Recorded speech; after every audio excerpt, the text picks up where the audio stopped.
Hi, I'm Sarah Morrow with South State Peak Realty.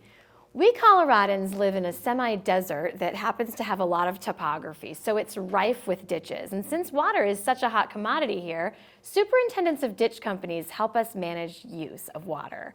On today's Property Time, we'll be hearing from Bill Campbell, superintendent of the Boulder and White Rock Ditch and Reservoir Company. He's got over 7 years of experience, and he's been instrumental in helping me put water deals together. He has assisted some of my buyers in understanding the implications and the responsibilities of owning and using their water shares, and he keeps a close watch on water's growing value for us realtors. He and I actually met singing in church choir, and he's a wealth of knowledge. I am just delighted that he's agreed to come and share some of that knowledge with us today.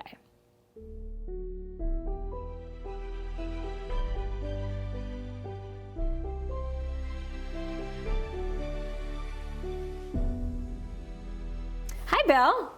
Well, thank you, Sarah. I appreciate you asking me. Thank you for being here. Are you kidding? I appreciate you having us in your repertoire.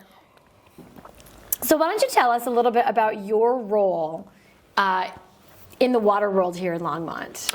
Well, I am the superintendent for the Boulder and White Rock Ditch. I prefer to be known as a ditch rider from the olden days when the people that were in charge would ride the ditch on horseback and make sure that the water was flowing, the proper amount was there, and then also to make adjustments for all of the shareholders to receive the amount of water that they've ordered.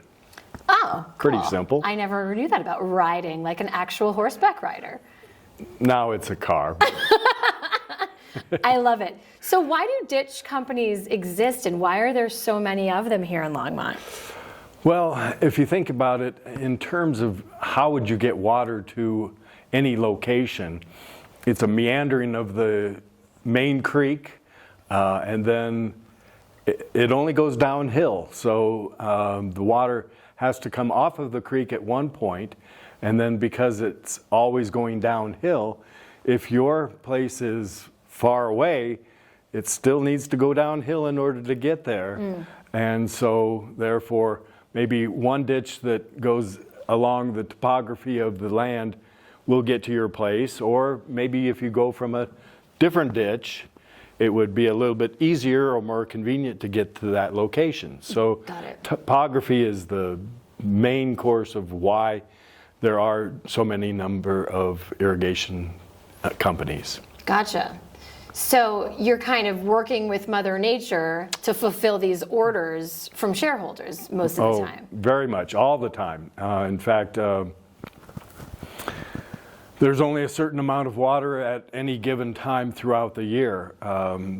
Boulder Creek, as an example, right now is running about 10 CFS at the location that I take water, which is there in Boulder between Arapahoe and Canyon underneath the Broadway Bridge. And that 10 CFS then has to travel 27 miles to Panama, and then it has to go another 6 miles, or no, another 20 miles, I'm sorry, to get to somebody that would be taking water at the very end of the Boulder White Rock system. Gotcha, so, who are also shareholders who are also entitled to that. So you've got to figure out a way to get it there. Right, What's CFS again? Cubic feet? Well, right now, 10 CFS, cubic feet per second is running.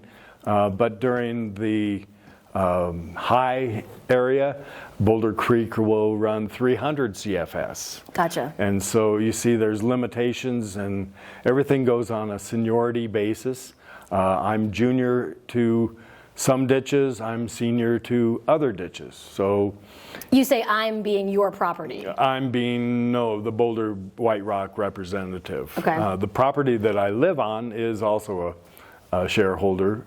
It's actually owned by the county, but the number of shares that are used for that property have to, whoever's using that water needs to call ahead and get the water so that I can make sure that they have it the next day. Sure, but you're saying certain ditch companies are junior to others. Correct. That was your point there. Okay, in that case, Boulder White Rock was appropriated in 1873. So Lower Boulder, which is a ditch down, well, that gets its water off around 95th on the Boulder Creek, they in fact are number one in priority for irrigation, but then they have a junior right to my storage right. So the storage right I have is senior to their storage right, but my irrigation right is junior to their senior irrigation right. Crazy, kind of complicated. So let's break it down and give an example. Let's say I just bought a property. Okay. And it comes with one share Okay. of Boulder Whatever. or Boulder White Rock ditch Oh, okay. rights. Okay, I've got one share. Okay. What does that really mean for me? How do I get that water? And how does getting that change throughout the year? Oh, interesting. The way it works is the board of directors determines the amount of water that one share would receive, and that may vary each year depending upon the availability of water. Is it measured in inches, cubic feet? What is it?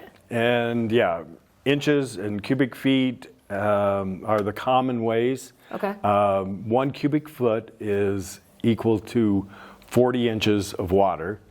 40 inches of water is, or 1 cubic foot of that would in fact fill 2 acre feet. So 2 acres of land, or one acre of land 2 feet high, or 2 acres of land 1 foot high, obviously. Is that close to one share usually, or does it just totally depend? One share is not going to do you much. If you have one, maybe you're watering your lawn, then one share would probably work. But if you were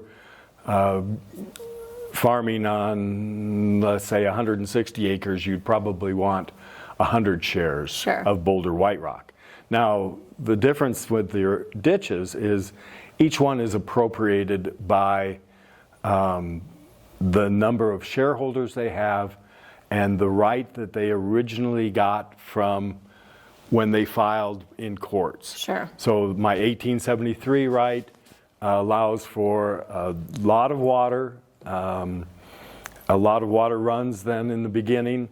We also have 2 storage areas that then can also provide water when, in fact, my right to receive water off of Boulder Creek is nullified by the people that either upstream or downstream are senior in rights to my priority. Okay, so again, the question was. Okay, did I get it? No. I want to clarify that I got those answers. So the question was, what does that mean when I get one share? We got that. How do I access that? Sounds like I need to place an order. And then how does that change throughout the year? You mentioned rivers versus storage. I know that impacts once the river water kind of runs up and everybody's already accessed it, then you dip into the storage? Correct. Okay. Correct. And so in the case of Boulder White Rock, 1 share of water would allow you 50 inches of water, but only 13, maybe 12 inches of storage water. So later in the season. We're talking like late summer now. So we usually run out of water in July 4th is a good time. July 4th, when you look up at the Mount Meeker and you see the vein of snow that is now melted down. It's not quite as wide up there. We're out of water, and that probably goes across the range. A lot of people have used that as a way of knowing if their water's going to be running out. Okay. So now there are a lot of ditches who they don't have storage, and so when water's out and their seniority is out, they're out of water. Which means they're calling you to place orders for water, and you're saying no. I wouldn't, but they would. I mean, someone on the ditch would probably say no. Got it. Yeah. Cool. And also, you have to realize, if my storage is downstream from where your property is, I can't move that water upstream. You haven't figured out how to move water uphill? No. Bill, get with it. So there again, topography plays the main role. The topography, as far as up in the mountains, we have so much snowfall. When we see high snowfalls, there's a good chance that we'll have water either for a longer period of time or more water. However, if the sun comes out and it doesn't rain or it doesn't freeze at night or things like that, we can have a whole lot of water up in our storage area, which is called the mountains, and not have any water because it's all drained down and we can't bring it back. Got it. So there are many sources of water, it sounds like, mostly being the mountains. But I've noticed there's tons of ditch companies here in Longmont. Where are we really getting, is it Boulder Creek?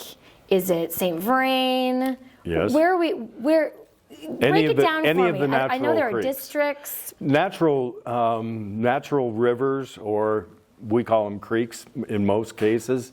So we have the St. Vrain, we have the Left Hand here in Longmont. Further south, we have Boulder Creek.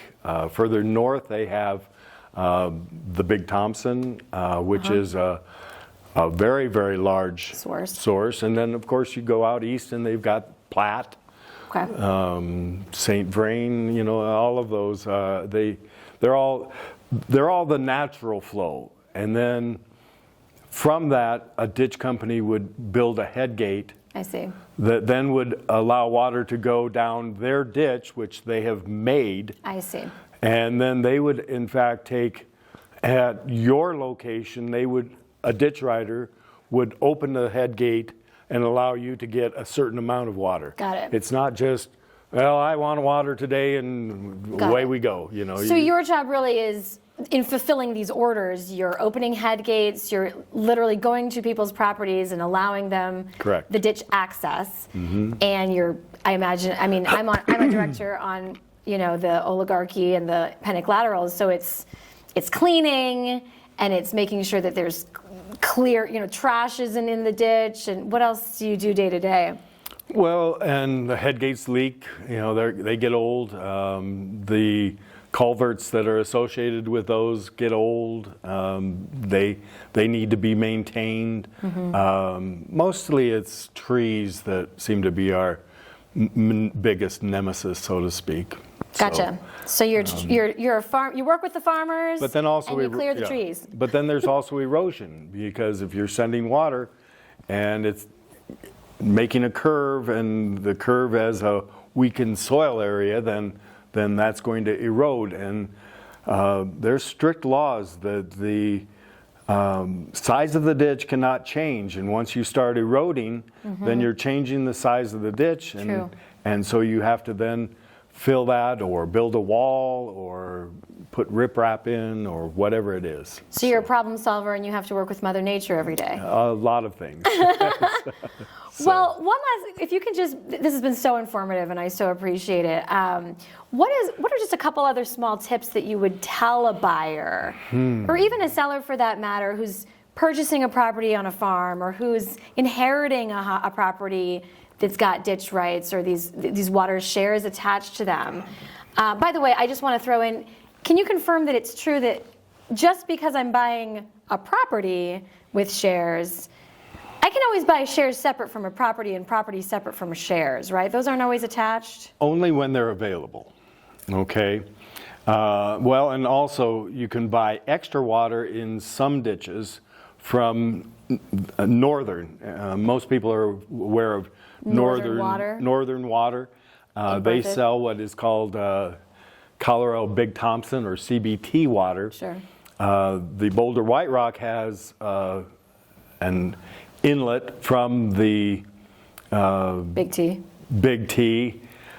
But so if you bought Big T water and you are downstream from that location, then you can certainly use that. But if you're upstream from where it would dump in, again, you're out of water. So SOW.